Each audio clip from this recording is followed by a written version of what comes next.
സംഗീതം ഒരു സവർണ ഇതിന് മാത്രം അല്ലെങ്കിൽ കുറെ ധനികർക്ക് മാത്രം അവകാശപ്പെട്ടിരുന്ന അല്ലെങ്കിൽ അവർക്ക് മാത്രം അറ്റൈൻ ചെയ്യാൻ പറ്റിയിരുന്ന ഒരു കാലത്ത് നിന്ന് ഏതാൾക്കും എപ്പോൾ വേണമെങ്കിലും കേൾക്കാൻ പറ്റുന്ന ഒരവസ്ഥയിലേക്ക് വരികയും പല കവറുകളും ഞാനാണ് ചെയ്യുന്നത്. നസീറിൻ്റെ ഒരു മുഖവും ജയഭാരതിയുടെ ഒരു മുഖവും മേളിലൊരു പേരും വെച്ച് കഴിഞ്ഞാൽ കാസറ്റിന് കവറായി. പ്രണയഗീതങ്ങൾ മിക്കവാറും നസീറിൻ്റെയും ജയഭാരതിയുടെയും പടം അവർ തന്നെ കൊണ്ടുവന്നിട്ടുണ്ടാവും. പിന്നെ ഒരു പേര്, ആ പേര് ഏതെങ്കിലും ഫോണ്ടൊക്കെ വെട്ടി ഒട്ടിച്ച് ഏതെങ്കിലും ഒരു കളറിൽ അങ്ങ് ഒട്ടിച്ചു കൊടുത്താൽ തീർന്നു. പക്ഷെ ഇതിൻ്റെ കൂടെ ഇവർ 2 ട്യൂൺ എവിടെ നിന്നെങ്കിലും മോഷ്ടിച്ചു കൊണ്ടുവന്നിട്ടുണ്ടാവും. അത് ഹിന്ദി തുടങ്ങി തെലുങ്ക് തുടങ്ങി എവിടെ നിന്ന് എന്തുമാവാം. ഇപ്പം എനിക്കിതൊന്നും പ്രശ്നമൊന്നുമില്ല. ഞാൻ ടേപ്പ് റെക്കോർഡിൽ കേൾക്കും. പുതിയ കടലാസ് പോലും ഉണ്ടാവില്ല. ഈ ഡിസൈൻ ചെയ്ത കടലാസിൻ്റെ കൊള്ളാവുന്ന എഴുതാൻ പറ്റുന്ന സ്പേസ് ഉണ്ടെങ്കിൽ അതിൽ ഈ പാട്ട് അപ്പം തന്നെ എഴുതി കൊടുത്ത് കാശ് വാങ്ങി. മഹാരാജൻ്റെ ഈ ഒരു കാലഘട്ടത്തിൽ തന്നെയാണ് ഞാൻ പറഞ്ഞിരുന്നില്ല, ഞാൻ ജോലി ചെയ്തിരുന്നു. അപ്പോൾ എറണാകുളത്ത് ഡെന്നീസ്, അശോക് ഇവരെല്ലാം ചേർന്ന് തുടങ്ങിയിരുന്ന Gayathri printers, Gayathri artist and designers. അപ്പോൾ ഗായത്രി ആർട്ടിസ്റ്റ് ആൻഡ് ഡിസൈനേഴ്സ് ആദ്യമായിട്ട് ഒരു സിനിമയ്ക്ക് പ്രൊമോഷണൽ അഡ്വർടൈസ്മെൻറ്റ് ഇത് ചെയ്യുന്ന കൂടെവിടെ എന്ന് പറയുന്ന ഈ കൂടെവിടെ അതുവരെ നിലനിന്നിരുന്ന മലയാള സിനിമയുടെ പരസ്യ ചിത്രങ്ങളുടെ രൂപപ്പെടുത്തലിനെ മുഴുവൻ മാറ്റിമറിച്ചു. കാരണം അതുവരെ ഉണ്ടായിരുന്ന അത്ര ഒരു പ്രൊഫഷണൽ ആയിട്ടുള്ള അപ്രോച്ച് ആയിരുന്നില്ല. നമുക്കറിയാം ആ കാലത്തൊക്കെ വന്നിരുന്നത് വളരെ എമിനൻ്റ് ആയിട്ടുള്ള ഒരുപാട് പേര് വർക്ക് ചെയ്തിരുന്നതാണ്. എസ് എ നായരാണെങ്കിലും PN മേനോനാണെങ്കിലും അങ്ങനെ ഒരുപാട് പേര് വർക്ക് ചെയ്തിരുന്നു. പക്ഷേ അതെല്ലാം വേറെ പാറ്റേൺ ആയിരുന്നു. അശോക് വന്നതോടുകൂടിയാണ് ഇത് പക്ക മോഡേൺ പ്രൊഫഷണൽ അപ്രോച്ചിലേക്ക് വരുന്നത്.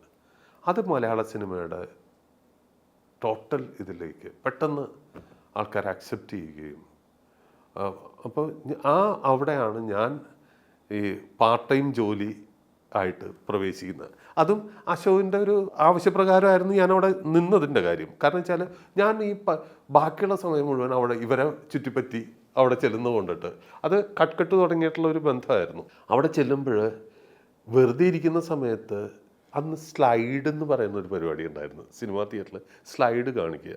ഇതെന്ന് പറഞ്ഞു കഴിഞ്ഞാൽ വെറും 5 സെൻറ്റിമീറ്റർ വരുന്ന 2 ചില്ലിൻ്റെ ഇടയിൽ വെക്കുന്ന ഒരു ഫിലിമാണ്. അതും കളർ ചെയ്യണം. വളരെ നേരിയ ബ്രഷ് വെച്ച് താഴേന്ന് ലൈറ്റൊക്കെ കൊടുത്തിട്ടാണ് ഈ സ്ലൈഡിൻ്റെ ഫിലിം കളർ ചെയ്യുന്നത്. അത് വളരെ സൂക്ഷിച്ച് ചെയ്യേണ്ടതാണ്. അപ്പോൾ ഇത് ഞാൻ വെറുതെ ഇരുന്ന് ചെയ്യും. അപ്പോൾ അത് വളരെ അക്യുറസി ആവശ്യമുള്ളൊരു സാധനമാണ്. കാരണം ഈ കവിളിലൊക്കെ ഒരു ഗ്രഡേഷനൊക്കെ വർക്ക് ചെയ്യാന്ന് പറഞ്ഞു കഴിഞ്ഞാൽ, അതായത് കവിളിൻ്റെ തുടിപ്പും ഈ സൈഡിലുള്ള ഇതെല്ലാം വർക്ക് ചെയ്യണമെന്ന് പറഞ്ഞാൽ ഈ ബ്രഷിൻ്റെ തുമ്പത്തുള്ള ചെറിയ ടച്ച് അതിൻ്റെ നേർപ്പിച്ച് കടുപ്പിച്ച് ഇതൊക്കെ അങ്ങനെയൊക്കെയാണ് ഇത് ഉണ്ടാക്കുന്നത്. അത് ഈ 5 സെൻറ്റിമീറ്ററിൽ 3 ഫിഗർ ഉണ്ടെങ്കിൽ 3 ഫിഗറിൻ്റെ ഫേസ് അത്ര ഉണ്ടാവും. അപ്പോൾ അത്ര ചെറിയ സ്ഥലത്താണ് ഇത് വർക്ക് ചെയ്യുന്നത്. അപ്പോൾ അങ്ങനെ ഇരുന്ന് വർക്ക് ചെയ്യുന്നത് കണ്ട് അശോകാണ് ഒരു ദിവസം പറഞ്ഞത്, താൻ ഈ കറങ്ങി നടക്കുന്ന നേരത്തിന് ബാക്കിയുള്ള സമയത്ത് ഇവിടെ വന്നിരുന്ന് എന്തെങ്കിലും ചെയ്തുകൂടെ, താൻ വലിയ കുഴപ്പമില്ലാതെ ചെയ്യേണ്ടതെന്നൊക്കെ പറഞ്ഞ് എൻകറേജ് ചെയ്ത് അശോകാണ് അങ്ങനെ ഈ ഗായത്രിയിലേക്ക് തന്നെ അടുപ്പിക്കുന്നത്. ഇത് പക്ഷേ ഇവിടെ നിന്ന് ഈ ഗായത്രിയുടെ വളർച്ച വളരെ വേഗത്തിലും ഒക്കെ ആയിരുന്നു.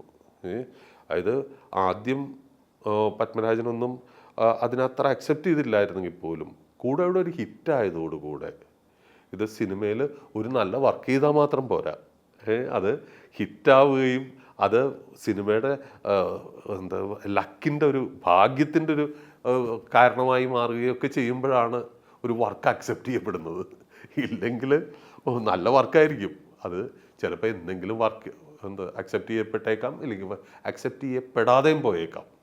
ഇപ്പം നമുക്കറിയാം കാഗസ് കി ഫൂൽ എന്നൊക്കെ പറയുന്ന പടം അത് ഇറങ്ങിയ കാലത്ത് അത് മനുഷ്യരെ ശ്രദ്ധിക്കുകയും അത് ഹിറ്റാവുകയും ചെയ്തിരുന്നെങ്കിൽ ഗുരുദത്ത് എന്ന് പറയുന്ന ഒരു ഡയറക്ടർ ആക്ടർ ഒരിക്കലും ആത്മഹത്യ ചെയ്യേണ്ടി വരില്ലായിരുന്നു. ആത്മഹത്യ അല്ലെങ്കിൽ അയാളുടെ ലൈഫ് അങ്ങനെ ആവില്ലായിരുന്നു.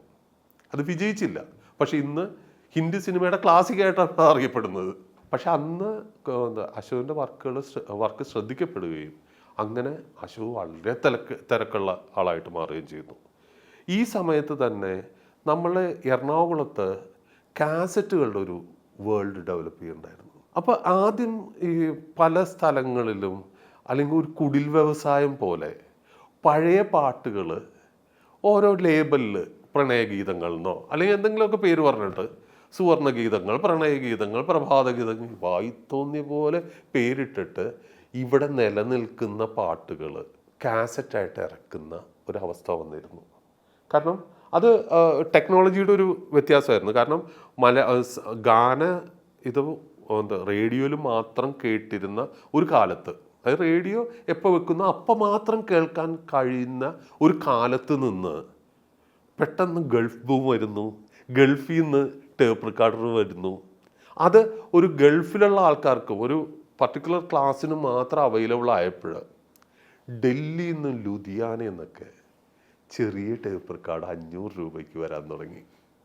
അങ്ങനെ ആർക്കും സ്വന്തമായിട്ട് ടേപ്പ് റെക്കോർഡ് വാങ്ങിക്കാൻ പറ്റുമെന്നും വൈകുന്നേരം എന്താ പറയണത് പച്ചക്കറി മേടിക്കാൻ പോകുമ്പോൾ വേണമെങ്കിൽ ഒരു കാസറ്റും കൂടി വാങ്ങിക്കാം എന്നുള്ള അവസ്ഥ വന്നു. 10 രൂപയ്ക്കും 15 രൂപയ്ക്കും ഒരു കാസറ്റ് കിട്ടും, നിങ്ങളുടെ ഏറ്റവും പ്രിയപ്പെട്ട പാട്ടുകൾ. ഇതൊരു വലിയ ബൂമാണ് മലയാളത്തിലുണ്ടാക്കിയത്. പാട്ടുകൾ സാധാരണക്കാരനല്ലേ അവനിഷ്ടമുള്ള സമയത്ത് കേൾക്കാൻ പറ്റുന്നു എന്ന് പറയുന്നത് എത്രമാത്രം വിലയിരുത്തപ്പെട്ടിട്ടുണ്ടെന്ന് എനിക്കറിയില്ല. കാരണം സംഗീതം ഒരു സവർണ ഇതിന് മാത്രം അല്ലെങ്കിൽ കുറേ ധനികർക്ക് മാത്രം അവകാശപ്പെട്ടിരുന്ന അല്ലെങ്കിൽ അവർക്ക് മാത്രം എന്താ അറ്റൈൻ ചെയ്യാൻ പറ്റിയിരുന്ന ഒരു കാലത്തുനിന്ന് ഏതാൾക്കും എപ്പോൾ വേണമെങ്കിലും കേൾക്കാൻ പറ്റുന്ന ഒരവസ്ഥയിലേക്ക് വരികയും പിന്നീട് ആ ഒരു 70s ഒരു ബൂം എന്ന് പറഞ്ഞു കഴിഞ്ഞാൽ ഒരു 80s ബൂം എന്ന് പറഞ്ഞു കഴിഞ്ഞാൽ എവിടെയും പാട്ട് കേൾക്കാം. അങ്ങനെ ഇതിൻ്റെ ഒരു പ്രൈവറ്റ് ഇതായിട്ടുള്ള പൈറേറ്റഡ് ആയിട്ടുള്ള ഒരു കാലം കഴിഞ്ഞപ്പോഴേക്കും ഇവർ മുഴുവൻ കമ്പനി രജിസ്റ്റർ ചെയ്യേണ്ടി വന്നു. ഈ കാസറ്റുകളെല്ലാം ഉണ്ടാക്കിയിരുന്ന ചെറിയ ചെറിയ യൂണിറ്റുകൾ മുഴുവൻ ചെറിയ ചെറിയ കമ്പനികളായിട്ട് മാറി. ഈ കമ്പനികൾക്ക് സ്വന്തം പാട്ടുണ്ടാക്കേണ്ട ഒരു ബാധ്യത വന്നു. അങ്ങനെ ഈ നമ്മളെ ഗായത്രിയിലാണ് ഇവർ കവർ ചെയ്യാൻ വേണ്ടി വന്നിരുന്നത്. ഇവർ കവർ ചെയ്യാൻ വേണ്ടി വരുമ്പോൾ കൂട്ടത്തിൽ 2 ട്യൂണുമായിട്ട് വരും.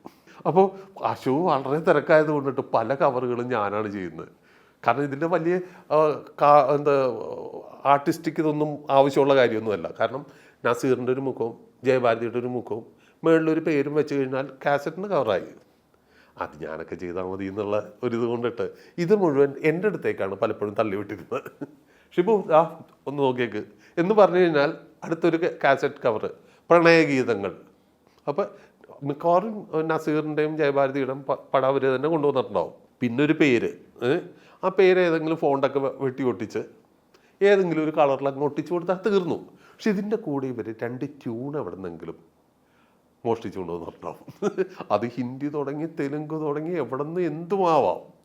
അപ്പോൾ എല്ലാവരിലും ഇത്തിരി സംഗീതവാസനയുള്ളവർ അവരുടേതായിട്ടുള്ള കലാപ്രവർത്തനം നടത്തിയിട്ടുണ്ടാവും. അപ്പം എനിക്കിതൊന്നും പ്രശ്നമൊന്നുമില്ല. ഞാൻ ടേപ്പ് റെക്കോർഡിൽ കേൾക്കും. ഈ പുതിയ കടലാസ് പോലും ഉണ്ടാവില്ല. ഈ ഡിസൈൻ ചെയ്ത കടലാസിൻ്റെ കൊള്ളാവുന്ന എഴുതാൻ പറ്റുന്ന സ്പേസ് ഉണ്ടെങ്കിൽ അതിൽ ഈ പാട്ട് അപ്പം തന്നെ എഴുതി കൊടുത്ത് കാശ് വാങ്ങിക്കും. ഇവിടെ നിന്നാണ് എൻ്റെ പാട്ടെഴുത്തിൻ്റെ തുടക്കം.